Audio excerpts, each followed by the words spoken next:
রাত 12টা। সায়না বিছানায় শুয়ে শুধু এপাশ ওপাশ করছে। টেনশনে ওর ঘুম আসছে না। এত কিছুর পরেও নূরকে আদিত্যের কাছ থেকে সরাতেই পারছে না। ওই পাগল মেয়েটা যে কি জাদু করেছে আদিত্যের ওপর। আদিত্য ওকে ছাড়া কিছুই বোঝে না। সায়নার ভাবনার মাঝে হঠাৎ ওর দরজায় কেউ নক করল। সায়না ভ্রু কুঁচকে ভাবল এত রাতে আবার কে এলো ওর রুমে। সায়না উঠে গিয়ে দরজা খুলে দিল। দরজা খুলে সামনে তাকিয়ে সায়না অবাক হয়ে গেল। এতরাতে আদিত্যকে ওর দরজায় দেখে সায়না অবিশ্বাস্য চোখে তাকিয়ে রইল। ওর বিশ্বাসই হচ্ছে না যে আদিত্য নিজে থেকে ওর কাছে এসেছে। আদিত্য সায়নার দিকে তীক্ষ্ণ দৃষ্টিতে তাকিয়ে রহস্যময়ী ভঙ্গিতে বলল, কি ব্যাপার, আমাকে দেখে খুশি হওনি? আমি তো ভেবেছিলাম তুমি আমাকে দেখে খুশি হবে। সায়না নিজেকে একটু সামলিয়ে নিয়ে হাসি মুখে বলল, আরে কি বলছো আদিত্য, তুমি আমার কাছে এসেছো আর আমি খুশি হব না? আমি তো কবে থেকে এই দিনটারই অপেক্ষা করছিলাম। এসো না, ভেতরে এসো। আদিত্য রহস্যময়ী হাসি দিয়ে বলল, না, ভেতরে যাব না। আমার সাথে এক জায়গায় যাবে? সায়না ভ্রু কুঁচকে বলল, কোথায়? চলো, গেলেই দেখতে পাবে। সায়না তো হাতে চাঁদ পাওয়ার মতো খুশি হয়ে গেল। খুশিতে গদগদ হয়ে বলল, ঠিক আছে চলো। আদিত্য আগে আগে আর সায়না আদিত্যের পিছে পিছে যাওয়া শুরু করল। আদিত্য সায়নাকে নিয়ে বাসার পেছনে দিকে গেল। সায়না এদিকে কখনো আসেনি। এদিকে কেমন গাছগাছালি আর অন্ধকারে ঘেরা, কেমন জানি ভুতুরে। সায়নার একটু ভয় ভয় লাগছে। সায়না ঢোক গিলে বলল, আমরা এদিকে কোথায় যাচ্ছি? আদিত্য, চলো না আমরা অন্য কোথাও যাই। আরে ভয় পাচ্ছ কেন? আজকে তোমাকে আমার এক স্পেশাল জায়গায় নিয়ে যাব, যেখানে শুধু আমি আমার স্পেশাল গেস্টদের নিয়ে যাই। আর আজ তুমি সেই লাকি পারসন। কথাটা শুনে সায়না সাত আসমানে উড়তে লাগল। ও আদিত্যের কাছে স্পেশাল?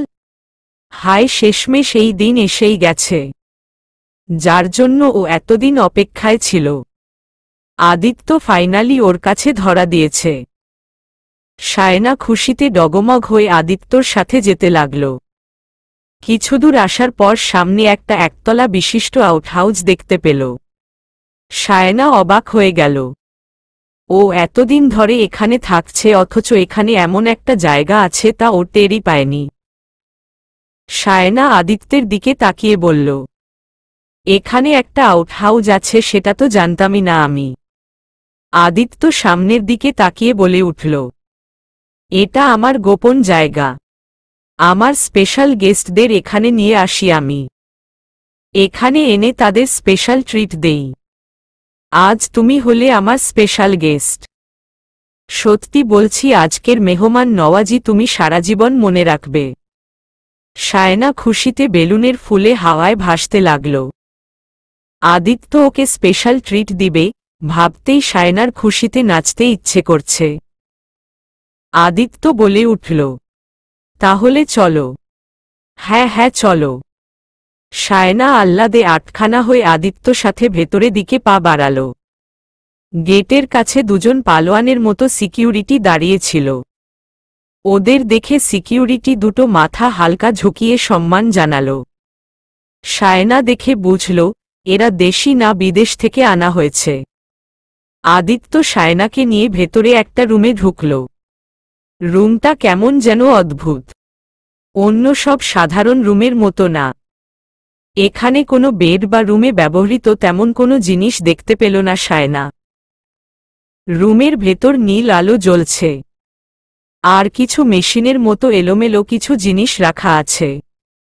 সায়নার কাছে ব্যাপারটা কেমন যেন আজীব লাগছে। তাই আদিত্যের দিকে তাকিয়ে বলল, এটা কেমন রুম আদিত্য? এখানে রুমের মতো কিছুই দেখছি না। আদিত্য আবারও রহস্যময় হাসি দিয়ে বলল, তোমাকে বললাম না এটা স্পেশাল জায়গা। আর স্পেশাল জায়গা স্পেশালই হয়।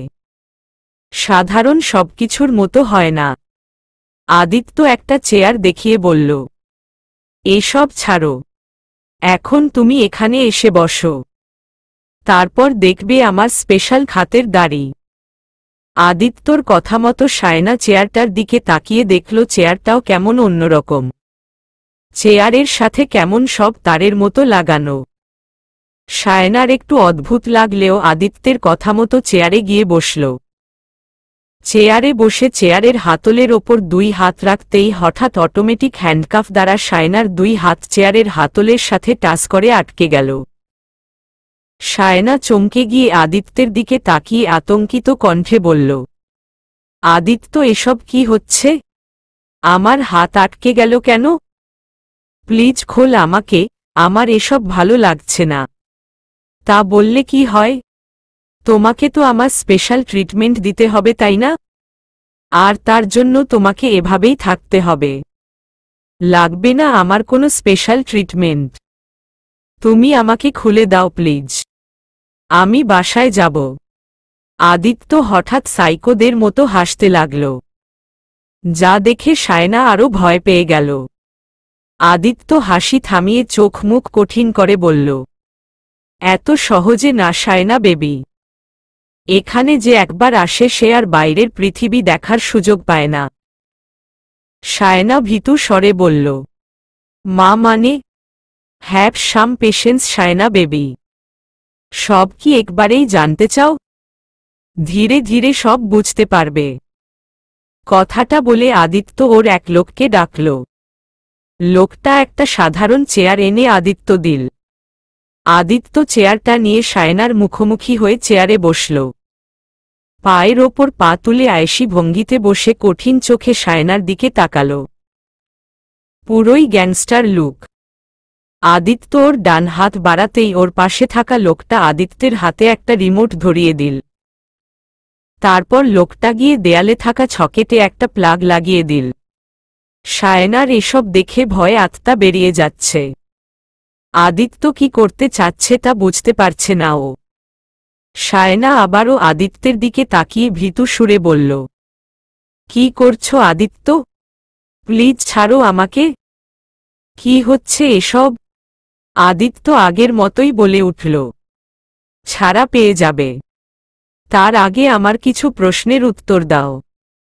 যদি সঠিক উত্তর দাও তাহলে বেঁচে যাবে, আর যদি ভুল উত্তর দাও তাহলে কি হবে সেটা নিজেই বুঝতে পারবে। তো আমার প্রথম প্রশ্ন হল, তুমি কি নূরকে সেদিন বলেছিলে যে আমি ওর ওপর বিরক্ত হয়ে গেছি? ওকে বাড়ি থেকে বের করে দিব? আদিত্যের কথায় সায়না আতকে উঠল। আদিত্য কিভাবে জানল এসব? নূর কি তাহলে ওকে সব বলে দিয়েছে? ভয় সায়নার গলা শুকিয়ে আসছে। সায়না আমতা আমতা করে বলল, কি বলছো এসব আদিত্য? আমি কেন নূরকে এসব বলতে যাব? তোমার হয়তো কোথাও ভুল হচ্ছে। সায়নার কথা শুনে আদিত্য সোয়াল শক্ত করে ওর হাতে থাকা রিমোটের বাটনে চাপ দিল। সাথে সাথে সায়নার সারা শরীরে কারেন্টের শক লাগা শুরু হয়ে গেল। সায়না যন্ত্রণায় চিল্লাতে লাগল। কিছুক্ষণ পর আদিত্য আবার রিমোট চেপে শক বন্ধ করে দিল। সায়নার সারা শরীর ঝিনঝিন করছে। শরীরে কোনো শক্তি পাচ্ছে না ও। আদিত্য আবার বলে উঠল, আমার দ্বিতীয় প্রশ্ন হল, তুমি কি নূরকে আমার নাম করে অন্য কারোর সাথে কথা বলিয়েছ? সায়না ক্লান্ত শরীরে বলে উঠল, দেখ আদিত্য, তুমি আমাকে ভুল বুঝছ। আমি আসলে। সায়নার কথা শেষ হওয়ার আগেই আদিত্য আবারও রিমোটে চাপ দিল। সাথে সাথে আবারও শক ট্রিটমেন্ট শুরু হয়ে গেল। সায়না শুধু ফোনের ভাইব্রেশনের মতো কাঁপছে আর জোরে জোরে আর্তনাদ করছে। কিছুক্ষণ পর আদিত্য আবারও শক বন্ধ করে দিল। সায়নার অবস্থা করুণ। মাথার চুলগুলো দাঁড়িয়ে গেছে। চোখে অন্ধকার দেখছে ও, শরীরে বিন্দু মাত্র শক্তি নেই। ক্লান্ত শরীরে মাথাটা একদিকে কাত হয়ে পড়ে আছে। আদিত্য আবার বলল, এতক্ষণে নিশ্চয় বুঝে গেছো মিথ্যে বলার কি পরিণাম হতে পারে? তো আমার তৃতীয় প্রশ্ন হল, তুমি কি নূরকে ছাদে গিয়ে ফুল পাড়তে বলেছিলে? সায়না এতক্ষণে হাড়ে হাড়ে টের পেয়ে গেছে আদিত্য ওকে এখানে কেন এনেছে। আর ওর কথার জবাব ঠিকমতো না দিলে কি হবে। তাই এবার আর কোনো ভনিতা না করে বলল, হ্যাঁ হ্যাঁ আমি করেছি সব। আমিই নূরকে সব বলেছি। আদিত্যের মুখমণ্ডল আরও কঠিন হয়ে উঠল। আদিত্য দাঁত চিবিয়ে বলল, কেন করেছ? সায়না এবার একটু উচ্চস্বরে বলে উঠল, কারণ ওই পাগলকে আমি তোমার জীবন থেকে সরাতে চাই। কারণ তোমাকে ভালোবাসি, তোমাকে আমি চাই। কি আছে ওই পাগল মেয়ের মাঝে? কি দিতে পারবে ও তোমাকে? ওই পাগল তো তোমাকে শারীরিক সুখও দিতে পারবে না। তুমি ওকে ছেড়ে দাও আদিত্য। আমাকে বিয়ে করো। আমি তোমাকে সর্বসুখ দিয়ে ভরিয়ে দেব। একবার আমাকে মেনে নাও। ব্যাস আদিত্য আর শুনতে পারল না। ওর পাশে থাকা লোকটির দিকে তাকিয়ে বলল, Thomas, go and slap her tightly. আদিত্যের কথামতো লোকটা গিয়ে সায়নার গালে ঠাস করে একটা থাপ্পড় লাগিয়ে দিল। সায়নার মাথাটা কাত হয়ে একদিকে পড়ে গেল। আদিত্য এবার লোকটাকে আরও কিছু ইশারা করতেই লোকটা সায়নার চুলের মুঠি টেনে ধরে সায়নার মুখটা উপরে তুলে ধরল। আদিত্য তখন সায়নার দিকে তাকিয়ে চোয়াল শক্ত করে বলল, তোর মতো নোংরা মেয়েকে ছুঁতেও আমার রুচিতে বাধে। আর তুই কিনা বলছিস আমার অ্যাঞ্জেলকে ছেড়ে দিয়ে তোকে বিয়ে করব? তোর সাহস দেখে আমি অবাক হচ্ছি। তুই এটা ভাবারও সাহস কি করে পেলি? আমার অ্যাঞ্জেল আমাকে কি সুখ দেয় সেটা তোর চিপ মাইন্ডেড মেয়ের মাথায় ঢুকবে না। তুই এই জনমে কেন, হাজার জনম নিলেও আমার নূরের পায়ের নখেরও যজ্ঞ হবি না। তোরা সবাই আমার ভদ্রতাকে আমার বোকামি ভাবার ভুল করিস কেম বলতো?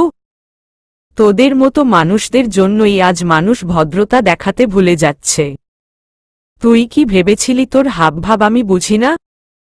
আরে তোর মতো চিপ মাইন্ডের মেয়েকে আমার প্রথম থেকেই পছন্দ না। তবুও ফুপির মেয়ে বলে ভদ্রতা দেখিয়ে তোকে থাকতে দিয়েছিলাম। আর তুই কিনা আমার নূরকে কেড়ে নেওয়ার প্ল্যান করছিলি? ওর ক্ষতি করার চেষ্টা করছিলি? তুই কি ভেবেছিলি আমি এসব জানতে পারবো না?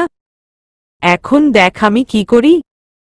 সাদমান শাহরিয়ার আদিত্যর কলিজায় হাত দেওয়া মানে পৃথিবীতে তার দিন ফুরিয়ে আসা। আর আজ তোর ও দিন শেষ।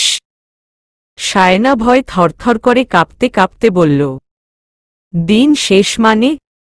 এসব কি বলছ? আদিত্য সায়নার কথার জবাব না দিয়ে ওর লোকের দিকে তাকিয়ে কিছু একটা ইশারা করল। লোকটা মাথা ঝাঁকিয়ে বাইরে বেরিয়ে গেল। একটু পার লোকটা আবার ফিরে এলো। দুই হাতে দুটো কুকুরের বেল্ট ধরে ভেতরে এলো। কুকুর দুটো খুবই বর্ষর এবং ভয়ঙ্কর দেখতে। রুমে ঢুকতেই কুকুর দুটো জোরে জোরে ঘেউ ঘেউ করতে লাগল। সায়নার এবার আত্মার পানি শুকিয়ে গেল। বেচারি মরার আগে ভয়েই ওর জান বেরিয়ে যাবে। আদিত্য কুকুর দুটোর মাথায় হাত বুলিয়ে সায়নার দিকে তাকিয়ে বলল, ওরা হলো জ্যাক এন্ড জিল। ওরা আমার খুব ভালো বন্ধু। একটা কথা জানো সায়না, ওরা না কিছুতেই আমার কষ্ট সহ্য করতে পারে না। যে আমাকে কষ্ট দেয় তাকে তো আরও সহ্য করতে পারে না। তাকে ওরা ছিঁড়েখুঁড়ে খেয়ে ফেলে। দেখা যাক তোমার সাথে কি করে, তাই না? এমনিতেও বেচারারা কয়েকদিন হলো ভালো ডিনার খেতে পারছে না। আজকে নিশ্চয় ওদের জলসা হবে। সায়না ভয় কাঁদতে কাঁদতে বলল, কি বলছো এসব? প্লিজ মাফ করে দাও আমাকে। ছেড়ে দাও প্লিজ। সত্যিই বলছি আমি আর কিছু করব না। কালই এখান থেকে চলে যাব। প্লিজ ছেড়ে দাও আমাকে। তার জন্য অনেক দেরি হয়ে গেছে সায়না। আমার নূরের ক্ষতি করার চেষ্টা করার আগে এটা ভাবা উচিত ছিল। এখন আর কোনো নিস্তার নেই। আমি সবকিছু মাফ করতে পারি, তবে আমার জানের দিকে কেউ নজর দিলেও তাকে আমি কখনো মাফ করি না। পারলে নিজেকে বাঁচিয়ে নাও, আর না পারলে বাকিটা নিজেই বুঝবে। কথাটা বলে আদিত্য জ্যাক আর জিলের গলার বেল্ট খুলে দিল। সাথে সাথে দুজন ভয়ঙ্করভাবে ঘেউ ঘেউ করতে করতে সায়নার দিকে এগিয়ে যেতে লাগল। সায়না ভয়ে ছটফট করতে করতে জোরে জোরে কাঁদতে লাগল আর আদিত্যর কাছে জান ভিক্ষার জন্য কাকুতি মিনতি করতে লাগল। কুকুর দুটো সায়নার একদম কাছাকাছি যেয়ে সায়নাকে কামড় দেওয়ার জন্য আগ্রাসী হল। সায়না ভয়ে চোখ বন্ধ করে নিল। তখনই আদিত্য হঠাৎ বলে উঠল, স্টপ জ্যাক এন্ড জিল। সাথে সাথে কুকুর দুটো থেমে গেল। সায়না চোখ খুলে তাকালে আদিত্য বলে উঠল, দেখলি তো নিজের চোখের সামনে নিজের মৃত্যু চলে এলে তখন কেমন লাগে? এর চেয়েও 1000 গুণ বেশি ভয় পেয়েছিলাম কাল নূরকে ওই অবস্থায় দেখে।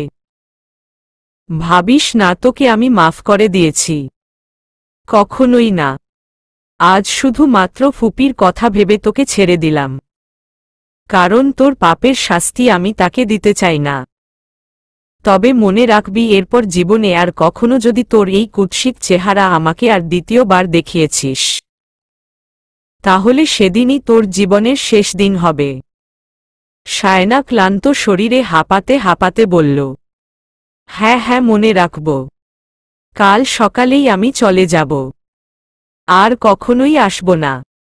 তোকে আর আমি 1 সেকেন্ডের জন্যেও সহ্য করতে পারব না। তুই এখন এক মুহূর্তেই বিদায় হবি।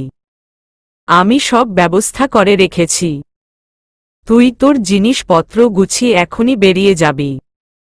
ঠিক আছে, তাই যাব। বেচারি সায়না যে জান নিয়ে ফিরতে পারছে এই হাজার হাজার শুকুর। আর কিছুর দরকার নেই ওর। দেখতে দেখতে আরও 2 মাস কেটে গেছে। আদিত্য আর নূরের বিবাহিত জীবনের 5 মাস হতে চলল প্রায়। এই কয় মাসে আদিত্য নিয়মিত নূরকে ডক্টরের কাছে নিয়ে গিয়ে চেক আপ করিয়েছে, নিয়মিত মেডিসিনও খাওয়ায়। ইদানিং নূরের কিছুটা উন্নতি হয়েছে। এখন আর আগের মতো অল্পতেই হাইপার হয়ে যায় না। আদিত্য যেভাবে বলে সেটাই করে। আদিত্য নূরের ইমপ্রুভমেন্ট দেখে অনেক খুশি। এখন শুধু নূরের পুরোপুরি সুস্থ হওয়ার অপেক্ষা। আবির আর নীলার প্রেম ভালোই চলছে। তবে শরীফা বেগম আবিরের সাথে এই নিয়ে আপত্তি জানিয়েছেন। শরীফা বেগমের সাথে আবিরের অনেক কথা কাটাকাটি হয়। শেষে আবির রাগ করে ও বাড়ি থেকে চলে এসেছে। আসার সময় ওর মাকে বলে এসেছে সে আর কখনো এ বাড়িতে ফিরবে না। তারপর থেকে আবির আদিত্যর বাসায়ই থাকে। আর আবির না থাকায় আয়াত আর ও বাড়িতে বেশি থাকে না। বেশিরভাগ সময় আদিত্যর বাড়িতেই থাকে। বিহানের কিছু পরিবর্তন না হয়েও আবার যেন হয়েছে। আসলে ওর ব্যাপারটা ও নিজেই কেমন যেন বুঝতে পারছে না। আজকাল চিন্তাভাবনাগুলো কেমন যেন ওর আয়ত্তে থাকে না। যেটা নিয়ে ভাবতে চায় না সেই ভাবনাগুলোই বিনা বেতনে ওর মাথায় ঢুকে পড়ে। আর আজকাল ওর ভাবনার মাঝে শুধু একটা নামই আসে, তা হলো আয়াত। আয়াত এই 2 মাসে অনেক বদলে গেছে। আগের আয়াত আর এখনকার আয়াতের মাঝে যেন আকাশ পাতাল তফাত। মেয়েটা হঠাৎ করেই কেমন গম্ভীর আর ম্যাচিওর হয়ে গেছে। আজকাল আয়াত ওর কিছু বন্ধুদের সাথে নিয়ে একটা এনজিও খুলেছে, যার মূল উদ্দেশ্য হল রাস্তার সুবিধাবঞ্চিত শিশুরাদের সাহায্য করা। প্রথম দিন আয়াতের এই উদ্যোগের কথা শুনে বিহান অনেক অবাক হয়েছিল। বিহানের কথার প্রভাব যে আয়াতের উপর এভাবে পড়বে তা কখনোই ভাবেনি বিহান। ব্যাপারটা নিয়ে বিহানের খুশি হওয়া উচিত নাকি মন খারাপ করা উচিত, সেই বিষয়টা নিয়ে অনেক কনফিউশনে আছে বিহান। আগে যখন আয়াত ওর পিছনে পিছনে ঘুরত তখন কত অনায়াসে ওকে ইগনোর করে দিত। অথচ আজকাল মেয়েটা আশেপাশে থাকলে কেন যেন ইগনোর করা যায় না। কেমন নার্ভাস নার্ভাস লাগে। আয়াত কখনো বিহানকে ইগনোর বা এভয়েড করে না, সবসময় স্বাভাবিক সৌজন্যমূলক কথা বলে। আর এই ব্যাপারটাই বেশি পেরেশান করে বিহানকে। আর এজন্য নিজের ওপরই রাগ লাগে বিহানের। কেন যেন মনে হয় মেয়েটা এমন স্বাভাবিক থাকে কেন? একটু অভিমান দেখালেও তো পারে।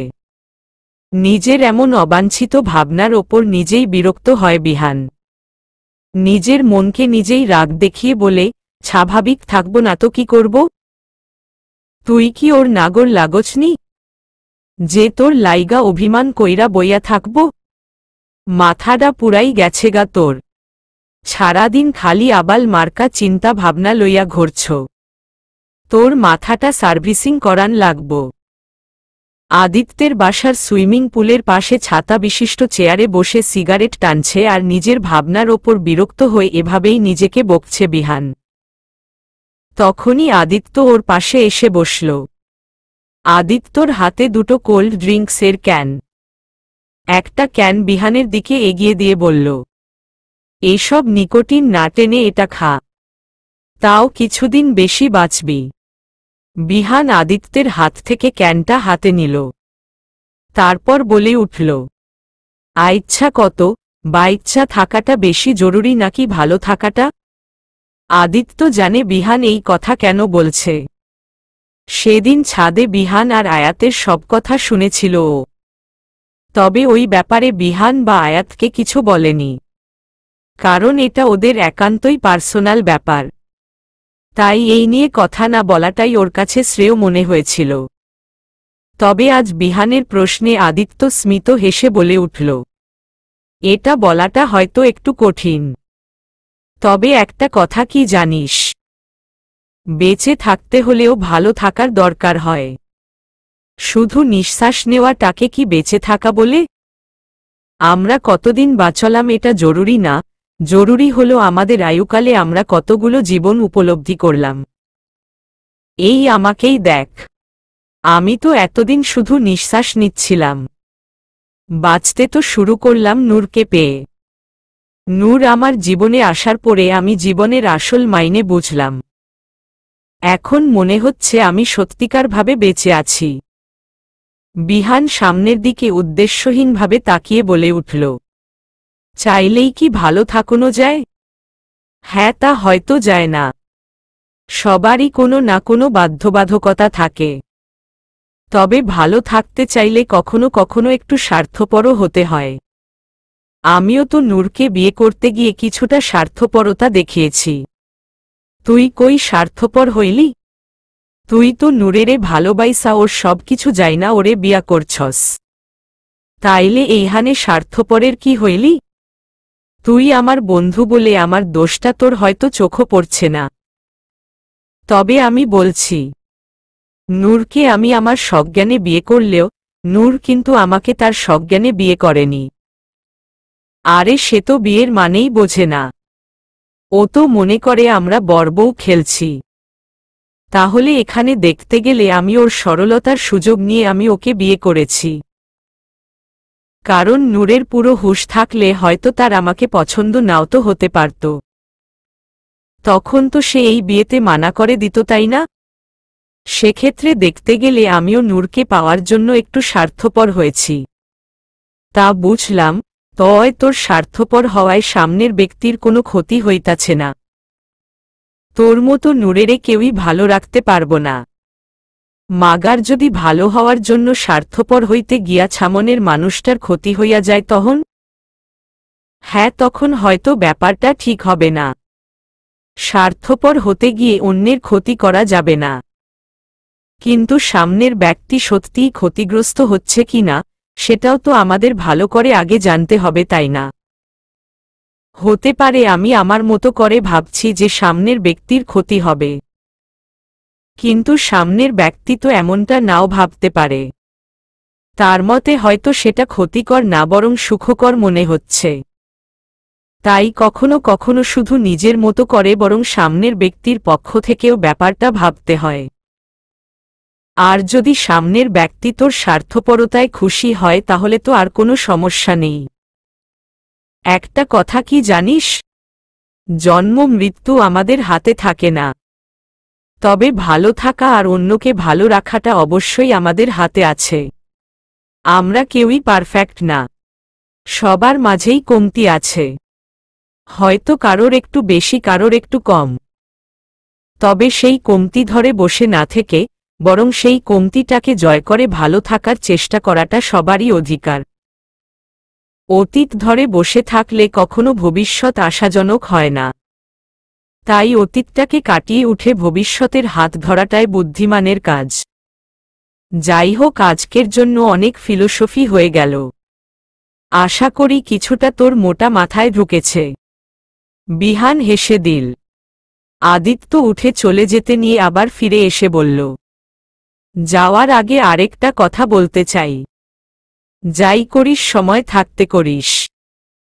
কারণ ভালো থাকতে চাইলে সময়মত ঠিক কাজটা করতে হয়। না হলে পরে বেশি দেরি হয়ে গেলে আর চাইলেও ভালো থাকা যায় না। কথাটা বলে আদিত্য চলে গেল।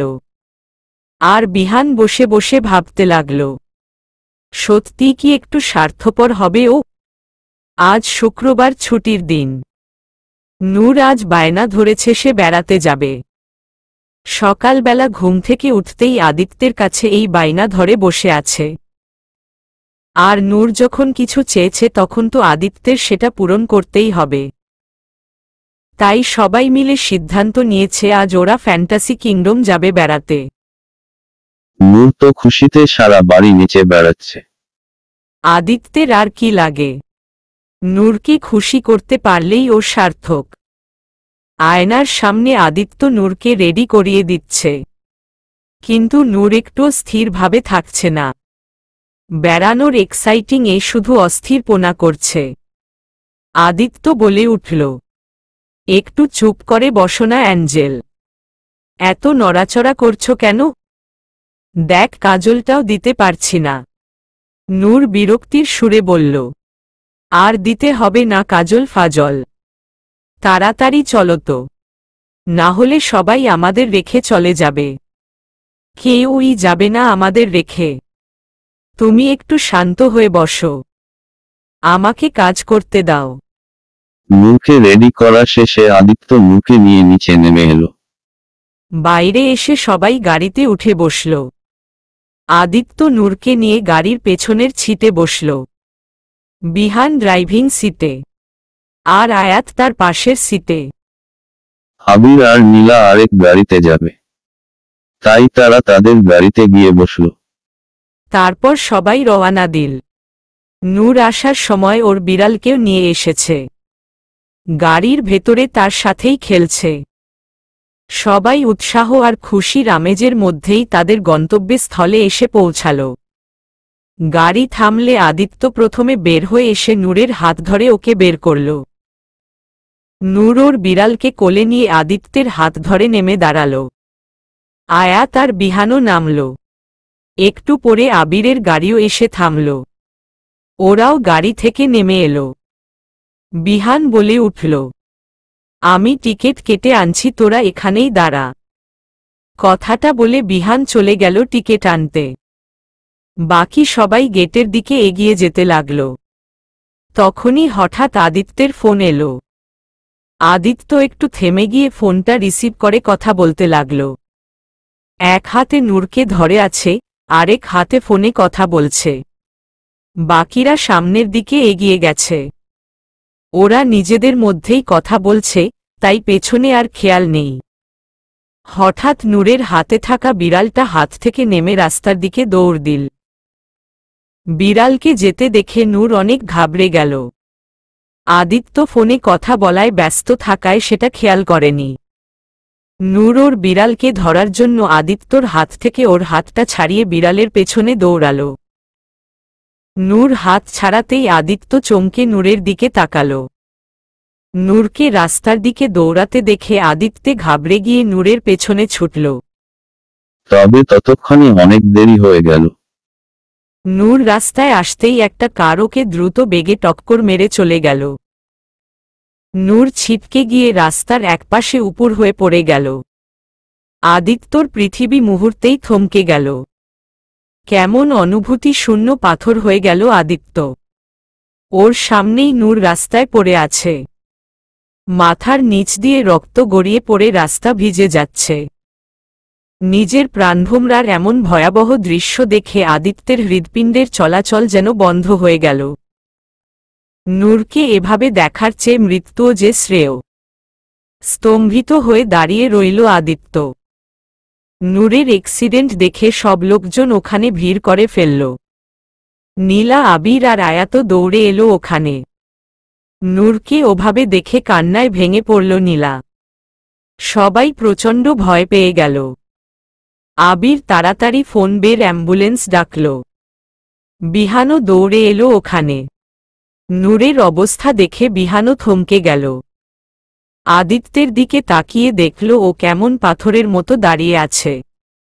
বিহান ঘাবড়ে গিয়ে দৌড়ে আদিত্যের কাছে ওর কাঁধ ঝাঁকিয়ে বলল, আদি, আদি কথা ক। নূরেরে তাড়াতাড়ি হসপিটালে নিতে হবে। বিহানের ডাকে আদিত্য সম্ভূতি ফিরে পেল। দৌড়ে নূরের কাছে এগিয়ে গেল।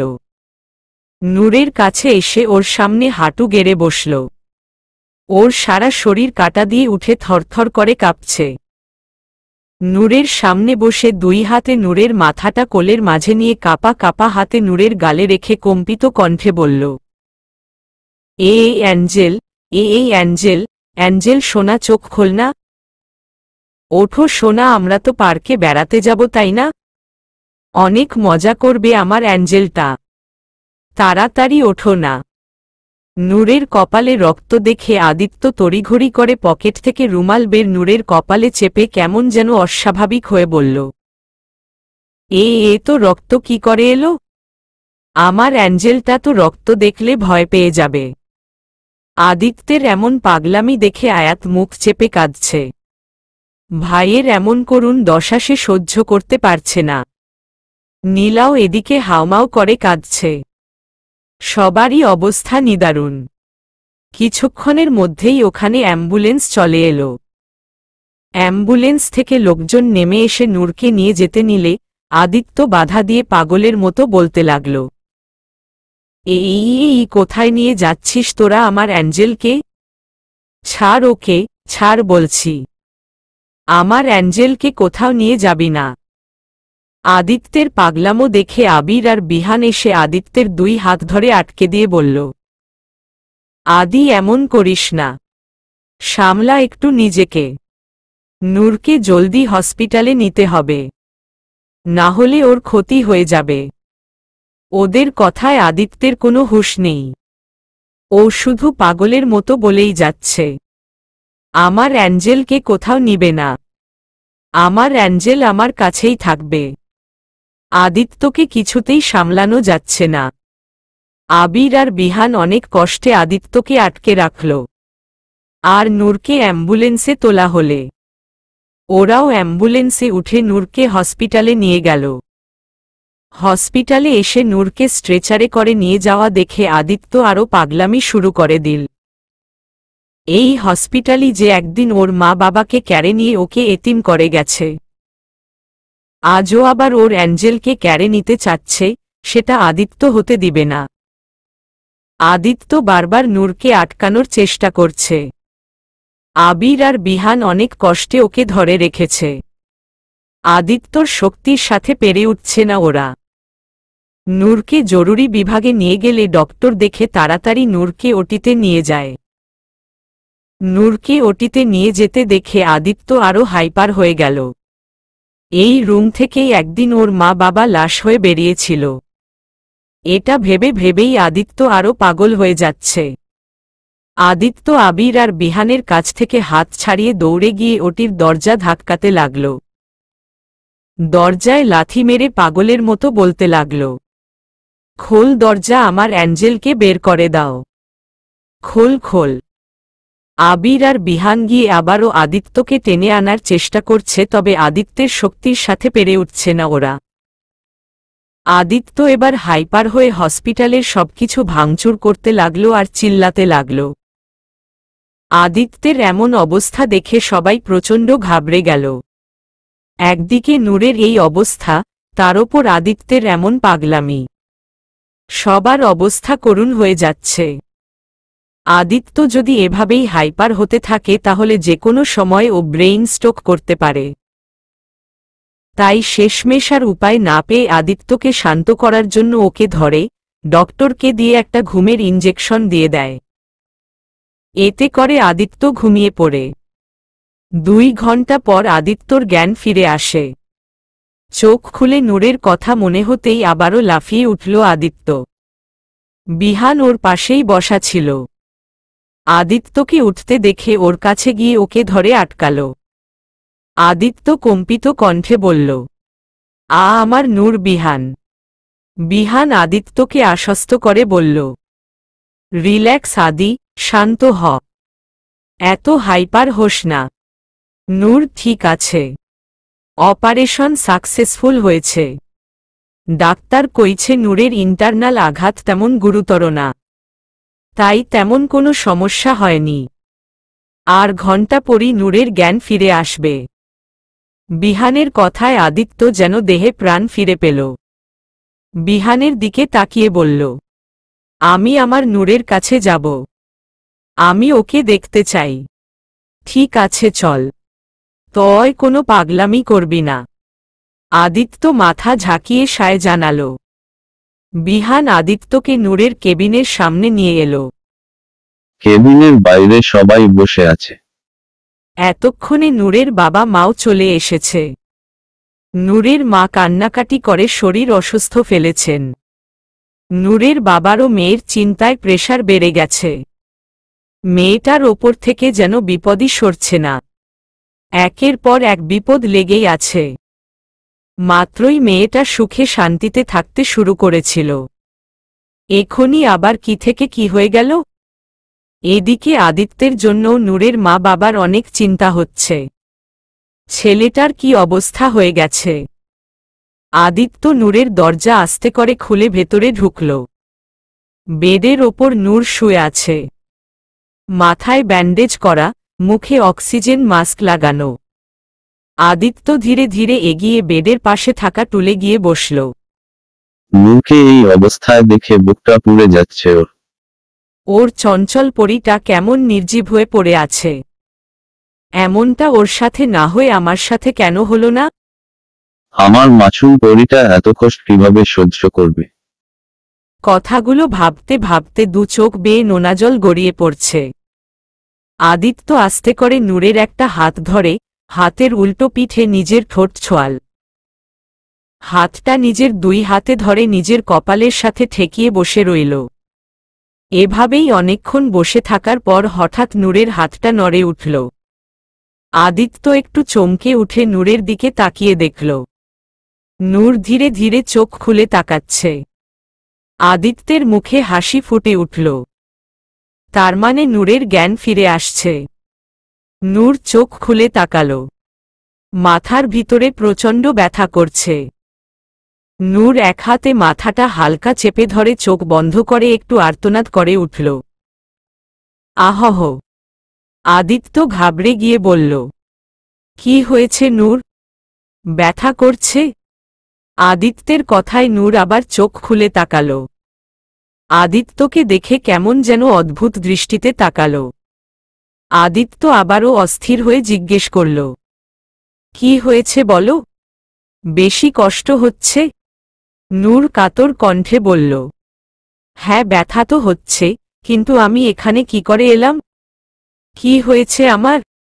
তেমন কিছু না। ছোট্ট একটা অ্যাক্সিডেন্ট হয়েছে। তুমি একদম ঠিক হয়ে যাবে। ভয় নেই কোন। আমি আছি না? নূর ভ্রু কুঁচকে বলে উঠল। কিন্তু নূরের পুরো কথা শেষ হওয়ার আগেই আদিত্য বলে উঠল, এখন আর বেশি কথা বলো না। তোমার কষ্ট হবে। তুমি আরাম করো। আমি সবাইকে বলে আসছি তোমার জ্ঞান ফিরেছে। সবাই মানে? আমার মা বাবাও কি এসেছে? হ্যাঁ এসেছে তো। আমি এখনই তাদের ডেকে নিয়ে আসছি কেমন? কথাটা বলে আদিত্য বাইরের দিকে গেল। বাইরে এসে সবাইকে নূরের জ্ঞান ফিরার কথা জানাল।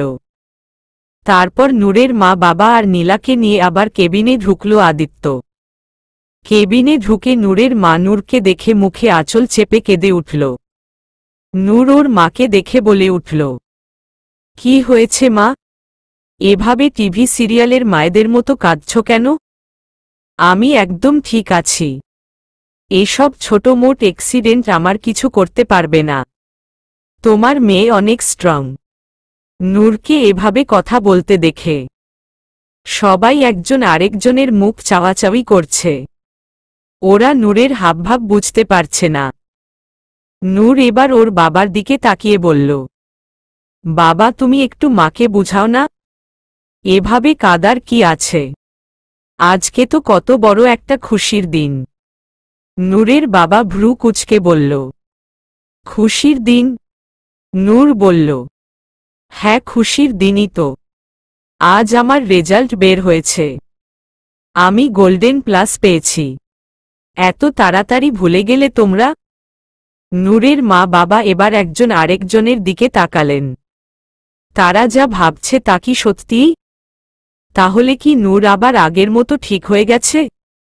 নূর আবার নীলার দিকে তাকিয়ে বলল, কিরে নীলু তুইও কি ভুলে গেলি? নীলা অবাক হল, বলল, আপু তোমার সব মনে পড়ে গেছে? নূর ভ্রু কুঁচকে বলল, মনে পড়ে গেছে মানে? এটা আবার কেমন কথা? আমি আবার ভুললাম কখন? এবার নূরের মা বাবা আর নীলার মুখে হাসি ফুটে উঠল। তারা বুঝতে পারছে নূরের সব মনে পড়ে গেছে। নূর আবার ঠিক হয়ে গেছে। তবে আদিত্য ওদের কথাবার্তা কিছু বুঝতে পারছে না। আর নূরের বিহেভিয়ার কেমন যেন অন্যরকম লাগছে। নূরের মা এবার নূরের মুখে হাত বুলিয়ে বলল, তোর সব মনে পড়ে গেছে নুরিমা। আমার যে খুশি লাগছে। আমার মেয়েটা ঠিক হয়ে গেছে। আবার আগের মতো হয়ে গেছে। নূরের মায়ের কথা শুনে আদিত্য বিস্ময় চোখে তাকিয়ে রইল। সত্যি কি ওর অ্যাঞ্জেল ঠিক হয়ে গেছে? নর্মাল হয়ে গেছে? আদিত্যর যেন বিশ্বাসই হচ্ছে না। নূরের বাবা আর নীলাও অনেক খুশি। নূর ভ্রু কুঁচকে বলল, ঠিক হয়েছি মানে? কি হয়েছিল আমার? নূরের মা বলে উঠল, সে অনেক কথা। সেসব কথা পরে হবে। তুই এখন আরাম কর। নূর মুচকি হেসে বলল, ঠিক আছে, কিন্তু আমি বাসায় যাব কখন? হসপিটালে থাকতে ইচ্ছে করছে না আমার। নূরের বাবা বলল, ঠিক আছে আমি ডাক্তারের কাছে জিজ্ঞেস করে দেখি উনি কি বলেন। নূর বলে উঠল, ডক্টর তো এখানেই আছে, উনার কাছে শুনলেই তো হয়। নূরের বাবা বুঝতে না পেরে বললেন, এখানে কোথায় ডক্টর আছে? নূর আদিত্যের দিকে ইশারা করে বলল, কেন উনিই তো ডক্টর তাই না? নূরের কথায় সবাই আবারও মুখ চাওয়াচাওয়ি করল। নূরের কথা বুঝতে পারছে না ওরা। নূরের বাবা বলে উঠল, আরে ও ডক্টর হতে যাবে কেন? নূর বলে উঠল, তাহলে কে উনি? আমি তো ভেবেছিলাম উনি ডক্টর। আদিত্যের মাথায় যেন আকাশ ভেঙে পড়ল নূরের কথায়। বাকি সবাইও চরম অবাক হয়ে গেল। ওদের মাথায় কিছুই ঢুকছে না। নূরের মা বলে উঠল, নুরিমা তুমি কি ওকে চিনতে পারছো না? না তো। কে উনি? আর এখানে কি করছেন? আদিত্যের কানে যেন কথাটা বারবার বাজতে লাগল, কে উনি? নিজের কানকে বিশ্বাস হচ্ছে না ওর। আদিত্য দিশেহারা হয়ে গেল। পুরো পৃথিবীটা যেন গোল গোল ঘুরতে লাগল ওর সামনে। নূর এভাবে কেন বলছে? আমার অ্যাঞ্জেল কি আমাকে চিনতে পারছে না? না না, এটা হতে পারে না। কখনোই না। নিশ্চয় কিছু একটা হয়েছে। আদিত্য হঠাৎ দৌড়ে কেবিন থেকে বেরিয়ে গেল। বাইরে আবির আর বিহান আদিত্যকে এভাবে দৌড়াতে দেখে ঘাবড়ে গেল। ওরা বুঝতে পারছে না কি হলো আবার। আদিত্য হন্তদন্ত হয়ে ডক্টরের কেবিনে ঢুকল। তারপর ডক্টরের কাছে গিয়ে অস্থির হয়ে বলল, ডক্টর প্লিজ চলুন আমার সাথে। নূর কেমন আবোল তাবোল কথা বলছে। ওর কিছু হয়েছে, আপনি তাড়াতাড়ি চলুন। ডক্টর বলে উঠল, রিল্যাক্স মি আদিত্য। কি হয়েছে খুলে বলুন আমাকে। আদিত্য কাঁপা কাঁপা গলায় বলল, নূর বলছে ও নাকি আমাকে চেনে না। জানি না কি বলছে আবোল তাবোল। আমার মাথা ঘুরছে। আপনি প্লিজ গিয়ে দেখুন ওকে। ওকে ওকে আমি দেখছি কি হয়েছে। ডক্টর আদিত্যর সাথে নূরের কেবিনে এলো। কেবিন থেকে আপাতত সবাইকে বেরিয়ে দিল। তারপর নূরকে চেক আপ করে ওকে জিজ্ঞেস করল, আচ্ছা বলুন তো আপনার নাম কি? আমার নাম মেহরুমা নূর। আচ্ছা বলুন তো আজকের তারিখটা কি? নূর যেদিন অ্যাক্সিডেন্ট করেছিল সেদিনের ডেট বলল। আচ্ছা আপনার শেষ কি মনে আছে? আমি আমার রেজাল্ট পেয়ে খুশি হয়ে আমার বন্ধুদের সাথে সেলিব্রেট করতে যাচ্ছিলাম। একটা সিএনজিতে করে যাচ্ছিলাম। হঠাৎ একটা বাসের সাথে ধাক্কা খায় আমার সিএনজিটা। তারপর আর কিছু মনে নেই। ডক্টর একটু গম্ভীর কণ্ঠে বলল, বুঝতে পেরেছি। নূর একটু চিন্তিত সুরে বলল, কি হয়েছে ডক্টর? আমার কি বড় কোনো সমস্যা হয়েছে? না তেমন কোনো সমস্যা না। আসলে তুমি যে অ্যাক্সিডেন্টটার কথা বলছ সেটা আজ না বছরখানেক আগে হয়েছিল, যার জন্য তোমার স্মৃতিশক্তি হারিয়ে ফেলেছিলে। দুর্ভাগ্যবশত আজ তোমার আবারও একটা অ্যাক্সিডেন্ট হয়, আর তোমার আগের স্মৃতি ফিরে এসেছে। তবে তুমি মাঝখানের গত 10 মাসের সবকিছু ভুলে গেছ। ডক্টরের কথায় নূর হতভম্ব হয়ে গেল। ওর জীবনের এতটা সময় ও ভুলে গেছে? কি হয়েছিল তখন? এসব ভাবতে ভাবতে হঠাৎ নূরের মাথা ব্যথা শুরু হয়ে গেল। নূর মাথা চেপে ধরে যন্ত্রণায় ছটফট করতে লাগল। ডক্টর অবস্থা বেগতিক দেখে তাড়াতাড়ি করে নূরকে একটা ঘুমের ইনজেকশন দিয়ে দিল। ডক্টরের কেবিনে বসে আছে আদিত্য আর নূরের মা বাবা। আদিত্যর বুকটা ধড়ফড় করছে, হাত পা কাঁপছে। অস্থির হয়ে বসে আছে ডক্টরের সামনে। ভয় গলা শুকিয়ে আসছে। না জানি কি বলে ডক্টর। ডক্টর একটু পরে বলে উঠল, দেখুন মিস নূর তার আগের স্বাভাবিক স্মৃতি ফিরে পেয়েছে। তবে দুর্ভাগ্যবশত তার গত অ্যাক্সিডেন্টের পর থেকে এযাবৎকাল পর্যন্ত যা যা হয়েছে সেগুলো কিছুই তার মনে নেয়। সে এখন সেই 10 মাস আগে ফিরে গেছে। ডক্টরের কথায় আদিত্য স্তব্ধ হয়ে গেল। পায়ের নিচ থেকে মাটি সরে গেল ওর। আদিত্য কাপা কাপা স্বরে কিছুটা রাগী কণ্ঠে বলল, মনে নেই মানে? এভাবে কিভাবে মন নেই? বললেই হলো নাকি? গত 10 মাসের ভেতরে ওর আমার সাথে দেখা হয়েছে, আমার সাথে বিয়ে হয়েছে। গত 5 মাস ধরে আমরা একসাথে থাকছি। এসব কিভাবে ভুলতে পারে ও? ও আমাকে, ওর হিরোকে কিভাবে ভুলতে পারে? না না, এটা হতে পারে না। নূর আমাকে ভুলতে পারে না, কিছুতেই না। ডক্টর বলে উঠল, দেখুন আদিত্য শান্ত হন। আমি আপনার মনের অবস্থা বুঝতে পারছি। তবে এই মুহূর্তে নূরকে ওর পুরানো স্মৃতি মনে করাতে গেলে ওর ক্ষতি হতে পারে। এমনিতেই উনার দুইবার মাথায় আঘাত পেয়েছেন, তাই সামান্য স্ট্রেসও তার জন্য ক্ষতিকর হতে পারে। এমনকি উনার ব্রেইন ড্যামেজ হওয়ারও সম্ভাবনা আছে। তাই আপনাদের অনেক সাবধানে থাকতে হবে। আদিত্য আর শুনতে পারছে না। নিজেকে বোধশক্তিহীন লাগছে। ওর সাজানো পৃথিবীটা হঠাৎ করেই বালির মতো ধসে পড়ল। আদিত্য ধীরে ধীরে উঠে দাঁড়াল। কেমন অনুভূতি শূন্য হয়ে কাপা কাপা পায়ে কেবিন থেকে বেরিয়ে গেল। নূরের মা মুখে আঁচল চেপে কাঁদতে লাগল। নূরের বাবারও চোখে পানি চলে এলো। আদিত্যের জন্য ওদের অনেক খারাপ লাগছে। ছেলেটা কত ভালোবাসে তাদের মেয়েকে, অথচ আজ কি থেকে কি হয়ে গেল? আদিত্য বাইরে এসে এলোমেলো পায়ে শূন্য চোখে তাকিয়ে গন্তব্যহীনভাবে হাঁটতে লাগল। হাঁটতে হাঁটতে একসময় হসপিটালের ছাদে চলে এলো। ছাদে এসে শরীরের ভর ছেড়ে দিয়ে ধপ করে হাঁটু গেড়ে বসে পড়ল। তারপর হঠাৎ অনেক জোরে চিৎকার করে হৃদয় বিদারক এক আর্তনাদ করে উঠল। তার অসহনীয় যন্ত্রণার বহিঃপ্রকাশ করতে লাগল। তখনই আবির আর বিহান ওখানে দৌড়ে এলো।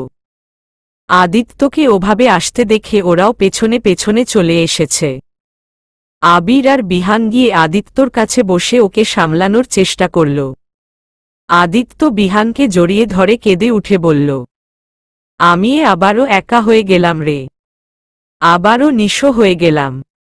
আমার নূর, আমার অ্যাঞ্জেল আমাকে ভুলে গেছে। সে তার হিরোকে ভুলে গেছে বিহান।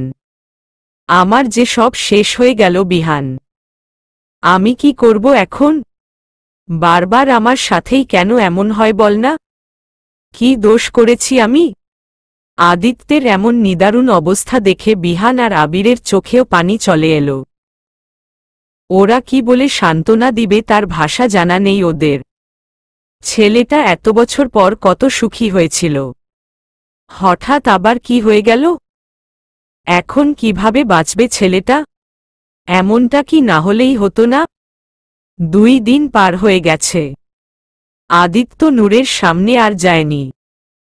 নূরের দৃষ্টির ওই অপরিচিত চাহনি আদিত্য সহ্য করতে পারে না। আর এমনিতেও ডক্টরের কথা অনুযায়ী ও নূরকে এখন স্ট্রেস দেওয়া যাবে না। তাই ওকে দেখলে নানান প্রশ্ন করবে, আর সত্যিটা বললে ওর ক্ষতি হতে পারে। আর আদিত্য সেই রিস্ক নিতে চায় না।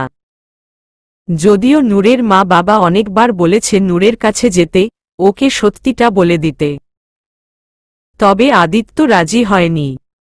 তাই আদিত্য দূর থেকেই ওকে দেখেছে। না হলো সে আমার, বেঁচে তো আছে। আমার থেকেই দূরেই না হয় থাকুক, তবু ঠিক তো আছে। না হয় ছুঁয়ে দিতে পারবো না, তবুও দূর থেকে দেখে আখির খাইশ মেটানো তো যাবে। আদিত্য আজ নিজের বাসায় এসেছে। বিহান আর আবির ওকে জোর করে নিয়ে এসেছে। কারণ এই 2 দিন আদিত্যর কোনো নাওয়া খাওয়া নেই। পাগলের মতো হয়ে গেছে। আজ নূরকে রিলিজ দিয়ে দিয়েছে। নূর ওর মা বাবার বাসায় চলে গেছে। নূরকে নিয়ে যাওয়ার সময় মনে হচ্ছিল ওর প্রাণটায় ওর কাছ থেকে আলাদা হয়ে যাচ্ছে। সে কি আর কখনো তার অ্যাঞ্জেলকে পাবে না? নূর কি তার হিরোকে কখনো মনে করবে না? না, হার নিতে পারছে না আদিত্য। অনুভূতি শূন্য হয়ে পড়েছে আদিত্য। নিজেকে বড্ড ক্লান্ত মনে হচ্ছে। আদিত্য ধীরে ধীরে ক্লান্ত শরীরে বাসায় ঢুকল। নূরকে ছাড়া আজ এই বাসাটা যেন বিরান মরুভূমি মনে হচ্ছে। সারা বাড়িতে নূরের ঘ্রাণ ছড়িয়ে আছে, যেন নূর এখানেই আছে। এখনই হয়তো কোথা থেকে ছুটে চলে আসবে। আদিত্যকে জড়িয়ে ধরে বলবে, আরে হিরো, তুমি এসে গেছো, আমার চকলেট দাও। আর আদিত্য চকলেট বের করে দিতেই নূর তার হিরোকে মিষ্টি করে একটা ভালোবাসার পরশ দিয়ে দিবে। আদিত্যের ভাবনার মাঝেই হঠাৎ নূরের হাসির শব্দ শুনতে পেল আদিত্য। আদিত্য চমকে পাশে তাকিয়ে দেখল নূর সোফার চারিদিকে ঘুরছে আর খিলখিল করে হাসছে। আদিত্য খুশি হয়ে নূরকে ধরতে গেলেই নূর সেখান থেকে হাওয়া হয়ে গেল। আদিত্যর খুশিটা উধাও হয়ে গেল। আদিত্যে আবারও নূরের হাসির শব্দ শুনতে পেল। পাশে তাকিয়ে দেখল নূর সারা বাড়ি দৌড়ে বেড়াচ্ছে আর হাসতে হাসতে আদিত্যকে ডাকছে, হিরো, হিরো, আসো আসো, আমাকে ধরো। আদিত্য আবারও ধরতে গেলে আবারও গায়েব হয়ে গেল নূর। পরক্ষণেই আবারও একইভাবে নূর অন্য জায়গায় হেসে হেসে খেলা করছে। সারা বাড়িতে নূরের হাসির শব্দ ঘুরে বেড়াচ্ছে। চারিদিক থেকে শুধু নূরের হাসির শব্দ আদিত্যের কানে বাজছে। যেদিকে চোখ যাচ্ছে সেদিকেই নূরকে দেখতে পাচ্ছে। এসব আর সহ্য করতে পারছে না আদিত্য। ওর দম বন্ধ হয়ে আসছে। আদিত্য একছোটে বাসার বাইরে বেরিয়ে এলো। দৌড়ে বাইরে এসে 2 কান চেপে ধরে বসে পড়ল। আবির আর বিহান ওখানেই ছিল। আদিত্যকে এভাবে যেতে দেখে ওরাও ওর পিছে গেল। আদিত্যর কাছে বসে বিহান বলে উঠল, নিজেকে একটু সামলা আদি, এইভাবে ভাইঙ্গা পড়লে কি চলব? আদিত্য ব্যথিত কণ্ঠে বলল, না বিহান, আমি পারব না। আমি বাসার ভেতর যেতে পারবো না। নূরকে ছাড়া এই বাসা আমাকে কুড়ে খেতে চাইছে। আমার নিঃশ্বাস বন্ধ হয়ে যাচ্ছে। বাসার সব জায়গায় নূরের প্রতিধ্বনি বাজছে। আমি পারবো না থাকতে ওখানে। আবির বলে উঠল, নিজেকে একটু শক্ত করো ভাইয়া। এত ভেঙে পড়লে কিভাবে চলবে? তুমি দেখ ভাইয়া, ভাবিরুল তোমাকে বেশিদিন ভুলে থাকতে পারবে না। খুব শীঘ্রই তার সব আবার মন পড়ে যাবে। তখন সে তোমার কাছে আবার চলে আসবে। আদিত্য আবিরের দিকে তাকিয়ে অসহায় কণ্ঠে বলল, সত্যি বলছিস তুই? সত্যিই আমার অ্যাঞ্জেল আমার কাছে আবার ফিরে আসবে? হ্যাঁ ভাইয়া, অবশ্যই হবে। নিজের ভালোবাসার ওপর বিশ্বাস রাখো ভাইয়া। দেখবে সব ঠিক হয়ে যাবে। এভাবে আবির আর বিহান আদিত্যকে কোনোমতে বুঝিয়ে সুঝিয়ে আবার বাসার ভেতর নিয়ে এলো। আজ প্রায় মাসখানিক হয়ে গেছে নূর আদিত্যের জিভ থেকে যাওয়ার। এই কয়দিনের প্রত্যেকটা মুহূর্ত যেন আদিত্যের কাছে এক একটা বছর মনে হয়েছে। আর প্রতিটি মুহূর্তই অসহ্য যন্ত্রণাদায়ক। যেন বেঁচে থেকেও বেঁচে নেই আদিত্য। দেহটা তো আছে, তবে প্রাণটা নেই। নির্জীব নিষ্ক্রিয় হয়ে গেছে সবকিছু। আদিত্য ঠিকমতো খাওয়া দাওয়া করে না, ঠিকমতো ঘুমায় না। কিভাবে ঘুমাবে? এখন যে আর ওর বুকে ওর অ্যাঞ্জেলটা থাকে না, তাই তো আর দুচোখে ঘুমও আসে না। তবুও একটু চোখের শান্তি পায় যখন সে দূর থেকেই নূরকে দেখে। নীলা আদিত্যকে সবসময় নূরের সব আপডেট দেয়। নূরের অগোচরে নূরের ভিডিও করে আদিত্যকে পাঠায়। আর তখনই আদিত্যর তৃষ্ণার্থ মনটা একটু ঠান্ডা পায়। আবির, বিহান আর আয়াত সবসময় আদিত্যকে স্বাভাবিক করার চেষ্টা করে, তবে কেউই তেমন একটা সফল হয়ে ওঠে না। সবার জীবনই কেমন যেন হঠাৎ করে থমকে গেছে। অন্যদিকে নূরের জীবন তার মোতাবেক স্বাভাবিকই চলছে। নূরকে আদিত্যর ব্যাপারে কিছুই বলা হয়নি। আদিত্যই মানা করেছে, কারণ আদিত্য নূরকে নিয়ে কোনো রিস্ক নিতে চায় না। নূর এখন পুরোপুরি সুস্থ, আবার আগের মতো নর্মাল জীবনযাপন করছে। নূর ওর পড়ালেখা কন্টিনিউ করার জন্য আবারও প্রাইভেট একটা ভার্সিটিতে ভর্তি হয়েছে। পুরান বন্ধুদের সাথে কথাবার্তা শুরু করেছে। বলতে গেলে সবকিছুই পারফেক্ট চলছে। তবুও সবকিছু থেকেও যেন মাঝে মাঝে কেন জানি নিজেকে অপূর্ণ অপূর্ণ লাগে। মনে হয় কিছু একটা যেন মিসিং আছে। তবে সেটা কি, সেটাই ভেবে পায় না নূর। রাতে ঘুমাতে গেলে কেমন জানি খালি খালি লাগে। মনে হয় কিছু একটা নেই। এমনটা কেন হয় বুঝতে পারে না নূর। এসব ভেবে মাঝে মাঝে উদাসীন হয়ে পড়ে নূর। চোখ বন্ধ করলে মাঝে মধ্যে কেমন জানি আবছা আবছা কিছু ভেসে উঠে ওর চোখের সামনে। তবে কিছুই স্পষ্ট না, তাই নূর বুঝে উঠতে পারে না। বেডের ওপর অচেতনের মতো পড়ে আছে আদিত্য। রাতে অনেক নেশা করেছে। আসলে আদিত্যর যন্ত্রণা অতিরিক্ত মাত্রায় হয়ে গেলে তখন নিজেকে ভুলতে এই নেশায় ডুবে পড়ে। যদিও সেটা কতটা কার্যকর হয় তা জানা নেই আদিত্যের। হঠাৎ গায়ের ওপর ঝোপাত করে পানি পড়ায় ধরফরিয়ে উঠে আদিত্য। চোখ ডলে সামনে তাকিয়ে দেখে বিহান আর আবির বালতি হাতে দাঁড়িয়ে আছে।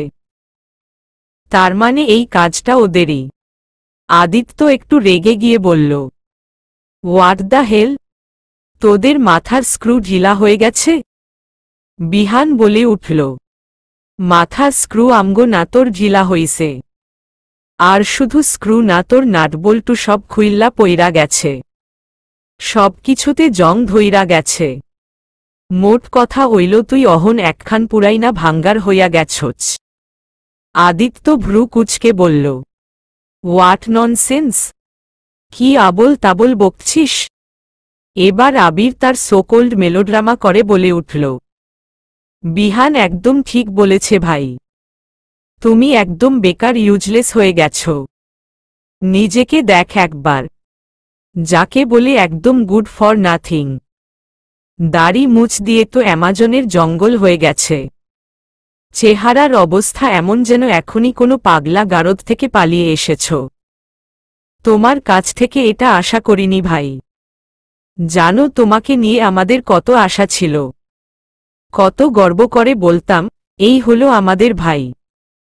The macho man, the Greek god, the one only Aditya. যার মতো পুরুষ এই দুনিয়াতে আর একটাও নেই। আর সেই তুমি আমাদের সব গর্বের ওপর বালি ঢেলে দিলে। মাচো ম্যান তো দূরের কথা, তুমি তো এখন ম্যাচের কাঠিও নেই। আদিত্য দাঁতে দাঁত চেপে বলল, সকাল সকাল কি খাঞ্জা খেয়ে এসেছিস নাকি তোরা? নাকি মাথায় আঘাত পেয়েছিস? এভাবে পাগলের মতো কি যাতা বলছিস? দেখ, সকাল সকাল আমার মেজাজ খারাপ করলে কিন্তু তোদের কপালে দুঃখ আছে। বিহান বলে উঠল, আরে গাঞ্জা আমরা খাই নাই। আজকাল তো ওইটা তোর প্রিয় খাবার হইয়া গেছে। আরে হালা, কবির সিং এর শাহেদ কাপুরও তো এত মাল খায় না। যতটা তুই এই 1 মাসে ঢালছোছ, তুইও ওই গাঞ্জাখোর কবির সিং এর মতোই আবাল মার্কা কাম করতাছোছ। তুই কি ভাবতাছ যে মতে করলে তোর সব ঠিক হইয়া যাইব গা? আবির বলে উঠল, হ্যাঁ ভাই, বিহান ঠিকই বলেছে। আচ্ছা একটা কথা বলো তো, ভাবিরোল তোমাকে কি বলে ডাকত? হিরো বলে ডাকত তাই না? তাহলে তুমি বলো তো, তুমি কি এখন হিরোদের মতো কাজ করছো? আদিত্য ভ্রু কুঁচকে বলল, মানে হিরোরা কি এত সহজে হার মেনে যায়? তাহলে তুমি এত সহজে হার মানলে কিভাবে? এতটাই সহজে কিভাবে হাল ছেড়ে দিতে পারো তুমি? তো কি করব? তোরা তো জানিসই নূর। আদিত্যর কথা শেষ হওয়ার আগেই আবির বলে উঠল, হ্যাঁ জানি ভাবিরোল তোমাকে ভুলে গেছে। আরে তাতে কি হয়েছে? নূরের স্মৃতি গেছে, কিন্তু নূর তো আছে। তুমি তার জীবনে নতুন হিরো হিসেবে যাও। সে না হয় আগের স্মৃতি ভুলে গেছে, তুমি তার সাথে নতুন স্মৃতি তৈরি করো। তার মনে নতুন করে তোমার জন্য অনুভূতি জাগাও। আরে তুমি হলে সাদমান শাহরিয়ার আদিত্য, যার চার্মের সামনে সব মেয়েদের মন পরাজিত হয়ে যায়। তাহলে ভাবিডোলকে কেন নিজের অ্যাবিলিটি দেখাচ্ছ না? আরে শো সাম চার্ম ব্রো, ভেতরের প্রেমিক পুরুষকে জাগাও। নতুন করে ভাবিকে তোমার প্রেমের মায়ে ফেল। আরে এমন কপাল কয়জনের হয় বিয়ের পরে নিজের বউয়ের সাথে আবার নতুন করে প্রেম করার? এবার বিহান বলে উঠল, একখান কথা ভাবছছ কখনো? নূর কিন্তু জানে না ওর বিয়া হইয়া গেছে গা। তাইলে এমনও তো হইতে পারে যে নূরের জীবনে অন্য কেউ চইল্লা আইল, আর নূরেরও তখন তারে ভালো লাইগা গেল। তখন কি করবি তুই? একবারও ভাবছছ? বিহানের কথায় আদিত্য চমকে উঠল। সত্যি যদি কখনো এমন হয়? না না, কখনোই না। নূর শুধু আমার, আর কারোর না। আর কাউকে আমি ওর কাছে আসতে দেব না, কখনোই না। বিহান বলে উঠল, আমগো কাম ছিল বুঝাই না, তাই আমরা বুঝাইলাম। অহন তুই দেখ তুই কি হবি? আবাল মার্কা দেবদাস হবি, নাকি মাচো ম্যান হিরো হবি? কথাগুলো বলে ওরা চলে গেল, আর আদিত্য বসে বসে ভাবতে লাগল। ড্রয়িং রুমের সোফায় বিহান, আবির আর আয়াত গালে হাত দিয়ে বসে আছে। বিহান গালে হাত দেওয়া অবস্থায় আবিরের দিকে তাকিয়ে বলল, তোর কি মনে হয় দোজ কামে লাগব? আবিরও একই ভঙ্গিতে বলল, যে ভাষণ দিয়ে এসেছি তাতে এফেক্ট তো হওয়া লাগে। এখন দেখা যাক আমাদের মেহনত কতদূর সফল হয়। মাগার যাই কচ, তোর ডায়লগ গুলান কিন্তু জোচ ছিল। কোনো মুভি থেকে চুরি করছছ? আবির এটিটিউড দেখিয়ে বলল, এগুলো আমার অরিজিনাল নিজস্ব ডায়লগ। এই আবির কারোরটা চুরি করে না। এটাকে ট্যালেন্ট বলে। ট্যালেন্ট, এত ট্যালেন্ট নিয়েও কখনো অহংকার করিনি আমি। দেখছিস কতটা মহান আমি। বিহান তাচ্ছিল্যের সুরে বলল, হ হ খালি তুই কেন, তোর জাঙ্গিয়া ডাও ট্যালেন্টেড। আইছে আমার ট্যালেন্ট। সন্ধ্যার পরে বাইরে গিয়া মুতার সাহস নাই। তার আবার ট্যালেন্ট। তোর ট্যালেন্টের ওপর স্যানিটাইজ কর। ভাইরাস ধইরা গেছে গা। আবির ক্ষেপে গিয়ে কিছু বলতে যাবে তখনই আদিত্য সিঁড়ি বেয়ে নেমে এলো। আদিত্যের দিকে তাকাতেই সবাই 880 ভোল্টের একটা ঝটকা খেল। সবাই হা হয়ে তাকিয়ে আছে আদিত্যর দিকে। আদিত্যকে পুরো কিলিং লাগছে। আদিত্য দাড়ি মুছ ট্রিম করে ফেলেছে। জিন্স, টি শার্ট, চোখে সানগ্লাস সব মিলিয়ে পুরো হিরো লুক। বিহান ঠোঁট চোখা করে শীষ বাজিয়ে উঠল। আবির বলে উঠল, ওয়াহ, বল্লাহ বল্লাহ কেয়া লাগ রাহে হো ভাই। আজ তো নিজের চার্ম দিয়ে 200-400 তো ঘায়েল করেই ফেলবে। আয়া তো বলে উঠল, সত্যি ভাইয়া তোমাকে একদম সুপার লাগছে। আদিত্য একটু গলা খাকারি দিয়ে বলল, প্রথম প্রথম শ্বশুর বাড়ি যাব তো, তাই একটু ভালো তো লাগতেই হবে, কি বলিস তোরা? আবির আর বিহান অবাক হয়ে একজন আরেকজনের মুখের দিকে তাকাল। তারপর আদিত্যের দিকে তাকিয়ে বলল, তার মানে তুই আমাদের কথা মেনে নিয়েছিস? আদিত্য মুচকি হেসে বলল, হ্যাঁ, তোরা ঠিকই বলেছিস। এভাবে বসে থাকলে হবে না। আমার নূরকে পাওয়ার নতুন চেষ্টা করতে হবে। আবির আর বিহান খুশি হয়ে দুজন মিলে আদিত্যকে ধরে উঁচু করে ঘোরাতে লাগল। আর হৈ হৈ করে উঠল। একটু পরে নামিয়ে দিয়ে বলে উঠল, আমরা সত্যিই অনেক খুশি। শেষমেশ তুই ডিপ্রেশন থেকে বের হলি। দেখবি এখন সব ঠিক হয়ে যাব। আবির দুষ্টু হেসে বলল, ভাই আমারের সাথে নিয়ে চলো না। আমিও আমার কচি বিয়াইনটাকে একটু দেখে আসব। না মানে তোমার শোকে শোকে আমিও ঠিকমতো প্রেম পীড়িতি করতে পারিনি। আদিত্যের কথায় সবাই হেসে দিল। নূর ওর মাকে খুঁজতে এসে দেখল ওর মা ওদের গেস্ট রুমটা পরিষ্কার করছে। আবার নতুন চাদর আর পর্দাও লাগাচ্ছে। নূর ভ্রু কুঁচকে বলল, কেউ আসবে নাকি মা? রুমের এত রূপচর্চা করছো কেন? নূরের মা কাজ করতে করতেই জবাব দিল, হ্যাঁ আসবে। কে আসবে? আসলে এই রুমটা পেইং গেস্ট হিসেবে ভাড়ায় দিয়েছি। শুধু শুধু পড়েছিল, তাই ভাবলাম ভাড়া দিলে কিছু টাকাও আসবে, আর রুমটাও কাজে লাগবে। কি বলছো মা? কবে ভাড়া দিলে?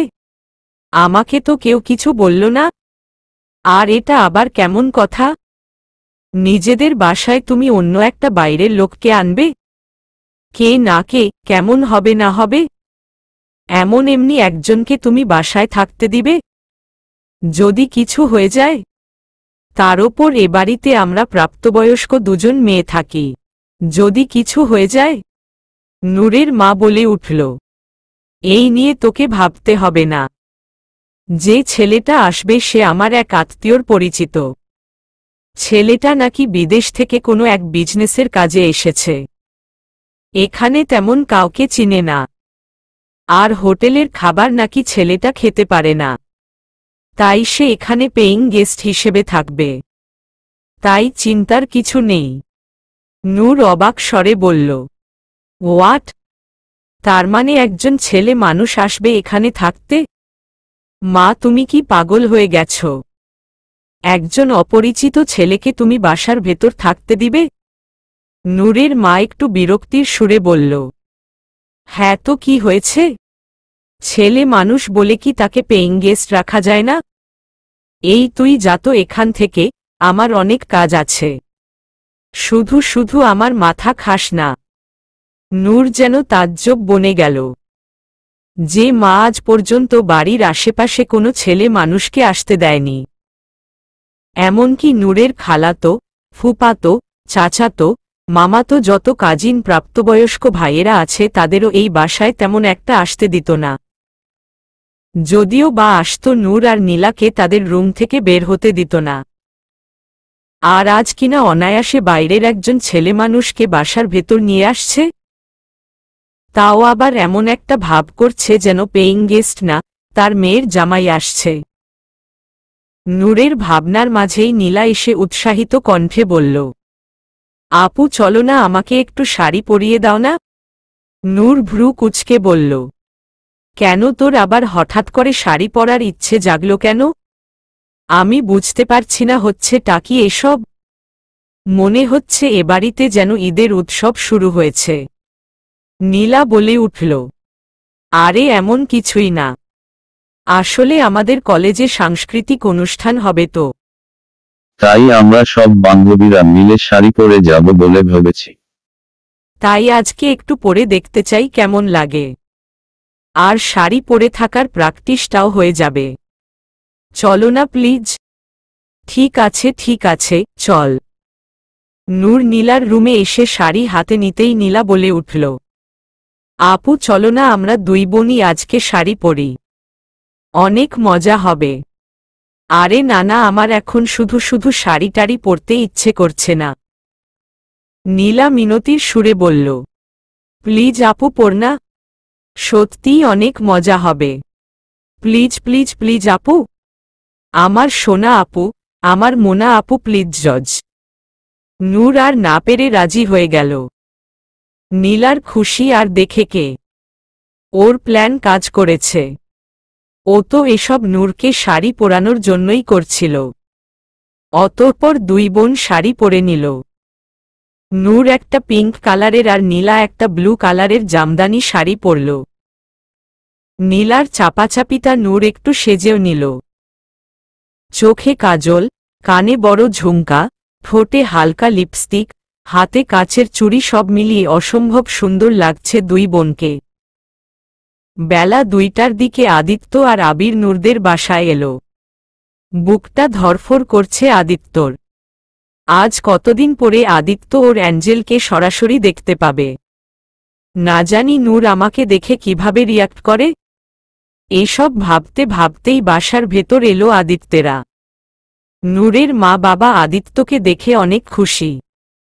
এতদিন পরে আদিত্যকে একটু স্বাভাবিক দেখে তাদেরও একটু শান্তি লাগছে। আদিত্য আর আবির ড্রয়িং রুমে সোফায় এসে বসল। আদিত্য নূরের মায়ের দিকে তাকিয়ে বলল, মা, নূর কিছু বুঝতে পারেনি তো? নূরের মা বলে উঠল, আরে নানা, তুমি যেভাবে বলেছিলে আমরা সেভাবেই ওকে বলেছি, তুমি চিন্তা করো না। আদিত্য এদিক ওদিক চোখ ঘুরিয়ে নূরকে খুঁজতে লাগল। হঠাৎ হাসির রিনিঝিনি শব্দে পাশে ফিরে তাকালো আদিত্য। নূর আর নীলা একজন আরেকজনের সাথে কথা বলতে বলতে আর হাসতে হাসতে পাশের রুম থেকে বেরিয়ে আসছে। নূর এখনো আদিত্যকে দেখেনি, তবে আদিত্যের চোখ আর হৃৎপিণ্ড দুটোই ওর পরিটার ওপর আটকে গেল। আজ যেন নতুন নূরকে আবিষ্কার করল আদিত্য। এই প্রথম নূরকে শাড়িতে দেখছে আদিত্য। হৃৎস্পন্দন যেন কিছু সময়ের জন্য থমকে গেল। নূরকে আগের সেই বাচ্চা অ্যাঞ্জেল মনে হচ্ছে না। এ এক অপরূপ মহিয়সী নারী, যার রূপের ঝংকারে যে কেউ ঝলসে যাবে। আদিত্য অপলক চোখে তাকিয়ে আছে নূরের দিকে। আদিত্য এতদিন শুধু নূরকে নিঃস্বার্থভাবে ভালোবেসে এসেছে, তবে আজ যেন এই মহিয়সী নারীর প্রেমে পড়ে গেল আদিত্য। নূর হাঁটতে হাঁটতে হঠাৎ বেখেয়ালিতে শাড়ির সাথে পা বেজে পড়ে যেতে নিল। আদিত্য সেটা দেখে দ্রুত গিয়ে নূরকে ধরল। এক হাত নূরের কোমরে রেখে আরেক হাতে নূরের কাঁধ ধরে নূরকে আটকাল। নূর চমকে গিয়ে আদিত্যের দিকে তাকাল। দুজনের চোখাচোখি হতেই কিছু একটা হয়ে গেল নূরের। হঠাৎ বুকের ভেতর কেমন ধুকধুক শুরু হয়ে গেল। কেমন যেন খুব চেনা চেনা একটা ঘ্রাণ পেল নূর। আনমনেই আদিত্যের দিকে তাকিয়ে রইল নূর। আর আদিত্য তো আগে থেকেই ডুবে আছে নূরের ওই ডাগর ডাগর কাজল কালো আঁখি জোড়ায়। চলবে।